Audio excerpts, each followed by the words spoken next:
আসসালামু আলাইকুম রহমতুল্লাহি ওবরাকাতু। যারা দেশ এবং দেশের বাইরে যে প্রান্ত থেকে শুনতে পারছেন সবাইকে জানাচ্ছি আমার পক্ষ থেকে সালাম। আসলে এখন বর্তমানে দেশের যে পরিস্থিতি চলতেছে সেই পরিস্থিতি নিয়ে আজকে কিছু কথা বলবো। প্রথমত, আমাদের কিছুদিন আগে আমাদের বাংলাদেশটা স্বাধীন হয়েছে। সেকেন্ড হচ্ছে, স্বাধীন হওয়ার ঠিক পরপরই দেশে মহামারী একটা বন্যার যেটা কোনো সতর্ক না দিয়েই যেটা হয়েছে আর কি, যেটা আমরা শুনতে পাচ্ছি যে ভারতের একটা ষড়যন্ত্র আছে যে এই বন্যার পিছনে কীরকম তারা বাংলাদেশের কাউকে নাকি সতর্কই করেনি। তাদের আগে তো অ্যাটলিস্ট জানানো দরকার যে এটা আমাদের এখানে এটা লোড নিতে পারছে না, তো আমরা হয়তো পানিটা বাইরের দিকে ছেড়ে দিতে পারি। সো এটা করে নেই। তো যাই হোক, রাখে আল্লাহ মারেকে, একটু দুর্ভোগে পড়েছে বাংলাদেশের সাধারণ মানুষ, বিশেষ করে ফেনী কুমিল্লার যারা আছে তারা। তো সকলের যদি সাপোর্ট পায়, সকলের যদি কিছু সহযোগিতা পায়, তাহলে হয়তো পানিটা কমে যাওয়ার পর আগের মতো স্বাভাবিক হতে বেশি সময় নেবে না। তো যে অর্থ দিয়ে পারে, যে শ্রম দিয়ে পারে, যতটুকু সম্ভব প্লিজ এগিয়ে যান।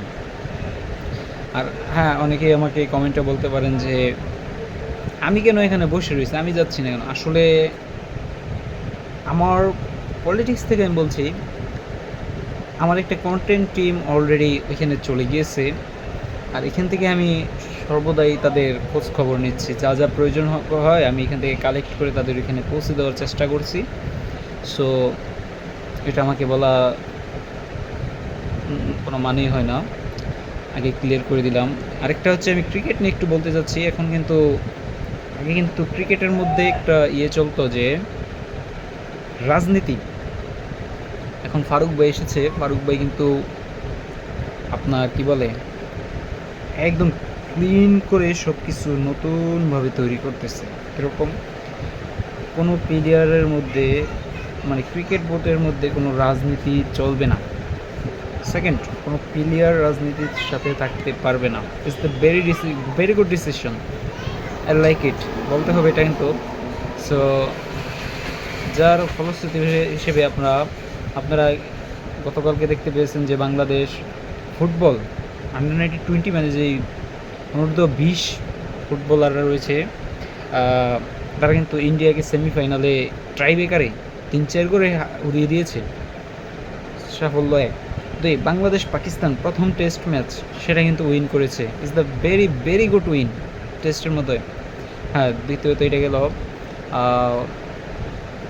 আর আমার তো বেশি এর খেয়াল করছে না। হ্যাঁ, সম্ভবত বাংলাদেশ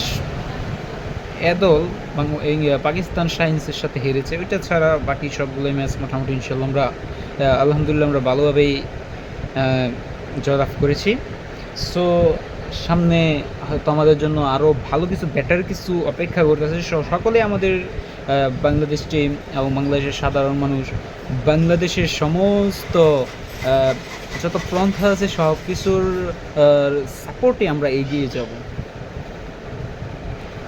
সো সকলে ভালো থাকবেন। আর এটা হচ্ছে আমার নিউ ফেসবুক আইডি, সবাই আমাকে একটু ফলো করবেন, শেয়ার দিবেন।